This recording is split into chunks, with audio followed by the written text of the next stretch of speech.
ചേർപ്പ് തൃപ്രയാർ സംസ്ഥാന പാതയിലെ ചിറക്കൽ പാലത്തിന്റെ പുനർനിർമ്മാണത്തിന്റെ ഭാഗമായി പഴയ പാലം പൊളിച്ചു തുടങ്ങി.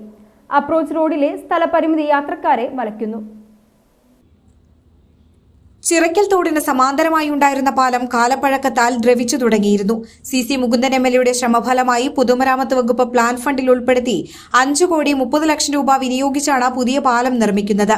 20 മീറ്റർ നീളത്തിലും 11 മീറ്റർ വീതിയിലുമായി ഇരുവശത്തും നടപ്പാതയോടുകൂടിയാണ് പുതിയ പാലം വരുന്നത്.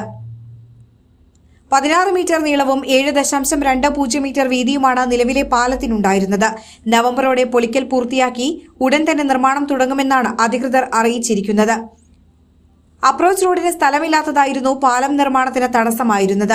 ജനപ്രതിനിധികളും നാട്ടുകാരും നടത്തിയ നിരന്തര പരിശ്രമത്തിനൊടുവിൽ നിലവിലുള്ള പാലത്തിന്റെ ഇടതുവശത്തുകൂടി അപ്രോച്ച് റോഡ് നിർമ്മിക്കാൻ ധാരണയായി. എന്നാൽ സ്ഥലപരിമിതി മൂലം വാഹനങ്ങൾക്ക് സുഗമമായി കടന്നുപോകാനുള്ള സൗകര്യം ഇവിടെ ഏർപ്പെടുത്താനാകാത്തതാണ് വെല്ലുവിളിയായിരിക്കുന്നത്. നിലവിൽ ഭാരവാഹനങ്ങൾക്ക് അപ്രോച്ച് റോഡിലൂടെ കടന്നുപോകാൻ നിരോധനമുണ്ട്. എന്നാൽ യാത്രക്കാർ കുറവുള്ള ബസ്സുകൾ മാത്രം നിയന്ത്രണ വിധേയമായി ഇപ്പോൾ കടത്തിവിടുന്നുണ്ട്. വാഹനങ്ങളുടെ ബാഹുല്യം താൽക്കാലിക ബണ്ട് റോഡിന് താങ്ങാനാകുമോ എന്നാണ് അധികൃതരുടെ ആശങ്ക. കലക്ടറുടെ നിർദ്ദേശം കൂടി കണക്കിലെടുത്ത് കൂടുതൽ നിയന്ത്രണങ്ങൾ ഉണ്ടാകാൻ സാധ്യതയുണ്ട്. കഴിഞ്ഞ മഴക്കാലത്തിന് മുൻപായി താൽക്കാലിക റോഡ് നിർമ്മാണം പൂർത്തിയായിരുന്നു. എന്നാൽ ചിറക്കൽ തോട്ടിൽ വെള്ളക്കെട്ട് രൂക്ഷമായി താഴ്ന്ന പ്രദേശങ്ങൾ വെള്ളത്തിലായതോടെ ഇത് ഭാഗികമായി പൊളിച്ചു മാറ്റേണ്ടി വന്നു.